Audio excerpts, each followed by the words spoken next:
I'm here with Kalmia from Rubblebucket, and I'm going to interview her. Well, it is very ancient.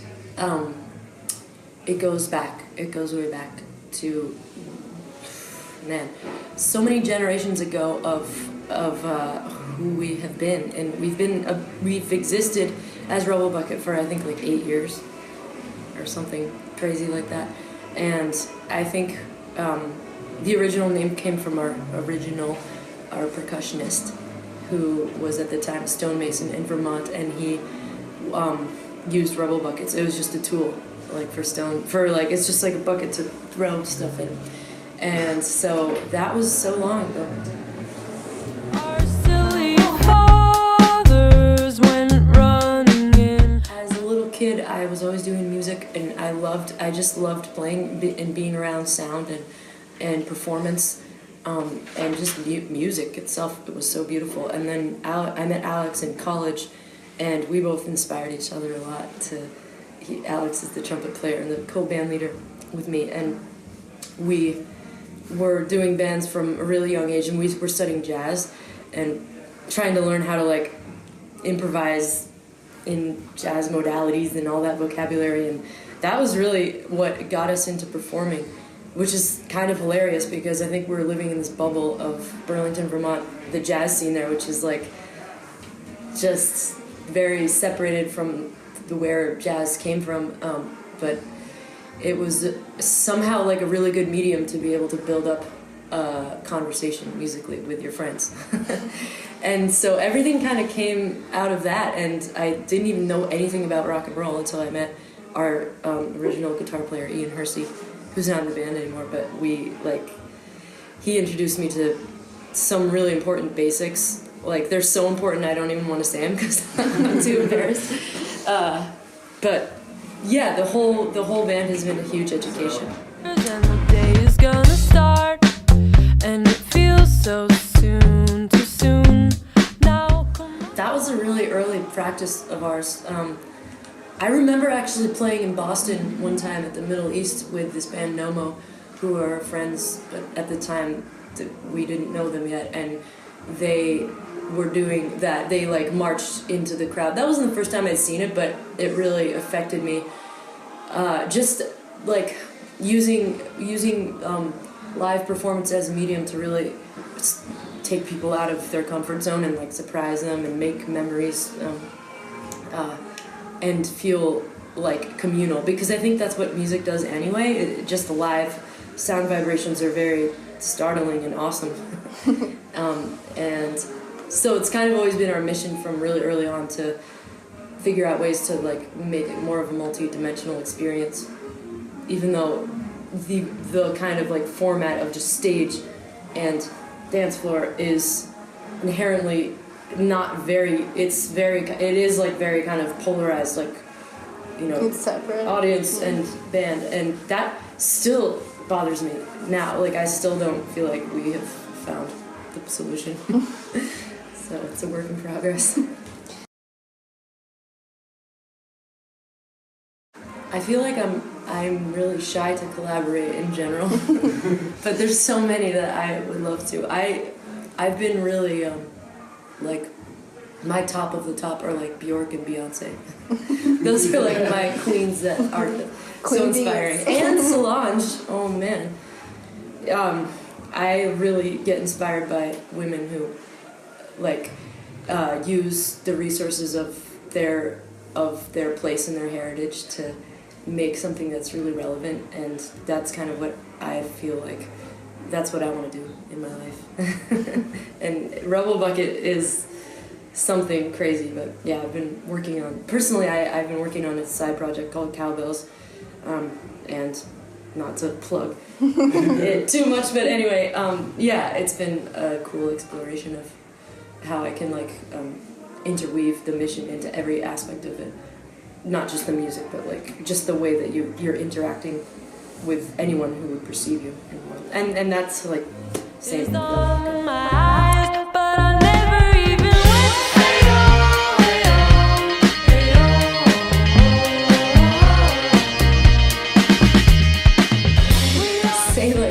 ourselves. And that would definitely be true. But once you get, I feel like that's true for everyone, every artist or every person. But after that, I mean, in the music industry, I think it's frustrating. The times that I've traveled overseas, it seems like there's more of an inherent culture for like art appreciation, and it's built into the structure of the society. And America has such amazing, deep roots in the arts, but it always seems like somehow it's always has to be on the fringe and something you have to like fight. The artist has to fight so hard to be able to have it be sustainable. And it's overshadowed. Yeah, and it's kind of like I think when I started to taste like European hospitality, I was like, oh, whoa, we are missing something here, and I don't know if that's just inherently in like how we are as a culture. It probably is, like, since we're like it's kind of like a capitalistic approach where it has to be making money over everything else. But I definitely think that's sad because that's not what art is. Like art is kind of a communal thing in its like purest root.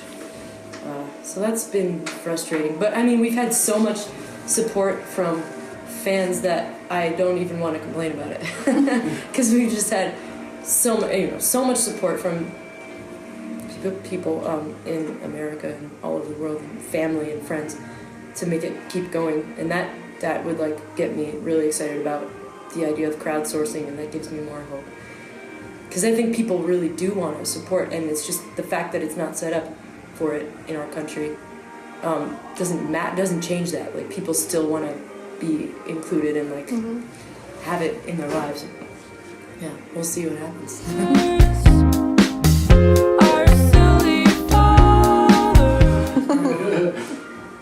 Oh man, like somewhere outside with like a really beautiful view of the mountains, probably. Or, I mean, where was I? I feel like Madison Square Garden would be a pretty cool arrival. Oh, we got to play in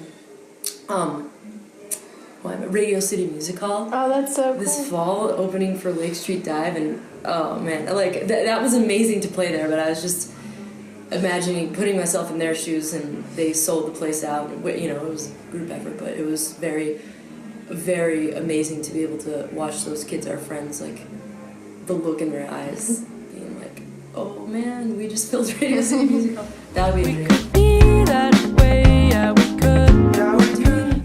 We're doing these like bigger markets for us right now this fall and in January, and like like Rochester and Western Mass and Boston and New York City and like Vermont too. Those are kind of like our big hometowns, and I really, really love coming and playing where it's like we have fans that have been with us for like the very beginning. That's such an incredible feeling, and I really, I don't know. I love it when the people get it. Yeah. As opposed to maybe playing for like a newer. It's so. I mean, yeah. When people connect to the music. Yeah. Well, yeah, and when they connect and like when they have a sense of the history and they're kind of like they're on the ride with us and they're laughing at the same things we're laughing at. Yeah, I love that. I love playing Vermont. That's where I'm from. And it's always nice to like feel like you're giving back to a place that gave to you. We are serious, never mysterious. We're just a grown up. I mean, signed a lot of boobs. That's always fun. I love that. Giving a lot of hugs. That's something that I feel like sometimes the fans wouldn't realize. How many hugs are involved. like everyone's like, oh, I have an idea. We'll have a hug. And it's like, that's you and a lot of other people have that idea. But it's great. I love hugs. I don't know. Those don't really apply to the question, but maybe I'll keep thinking about that one. Okay. We're not secure. We've been working on this music for more than a year now, and we have been going through a lot of changes, kind of like in us. So I'm, obviously really excited, but even from the beginning of the music, we were like, we knew that this was the coolest thing. we had ever done. And so it's a funny juxtaposition of so much revolution and evolution, and then also like the product that I'm definitely the most proud of that we've ever made. So I don't know, I hope people like it, and yeah, I think it's really Rubblebuckety. I'm excited. So I hope everyone agrees. Yeah. We were playing out west a few years ago with our old drummer Dave.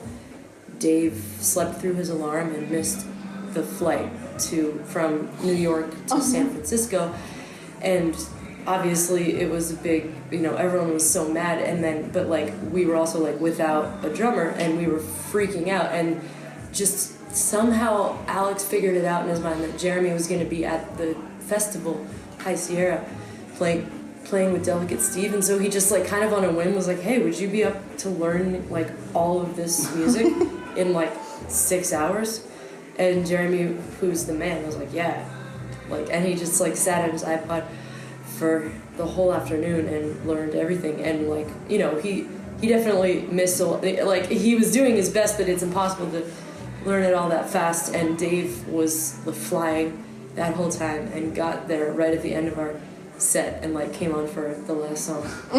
And we're all crowd surfing it. It was such a crazy, it was like weird to just think that we could do that. I'm a very snobby bread person. I hope that doesn't offend anyone. No. Because people get so up in arms about their bread these days. Everyone's like, I didn't eat gluten for a while, for like a few years, and it was really good. And lately I've been getting back into it because bread is so good, and it's like, it's good for you if you do it right. And I really like sourdoughs and fermented. And I'm really into soaking and sprouting grains. So I seek out good soaked bread, like soaked grain bread or sprouted grain bread. Best. It's so much better for you. I could like talk about this for like a really long time, so you probably don't want me to. I love my friends here the most, the Thunderbody people, Rachel and Matt and Jasper and Amy and Chris, and those are my family, so I love them very much. And I just love this place so much. I love the land. You guys have a great park and just awesome nature opportunities, and it just seems like you're far away from a lot, but you just make it, some people in this town have so much heart and soul and make it a really awesome place to be, and it's so clear every time I visit that, it might be small, but it really has a lot going on per capita, and that's very impressive, and I think other towns should look to Rochester to see how they do things, because it's a really fun place to hang out. Yeah.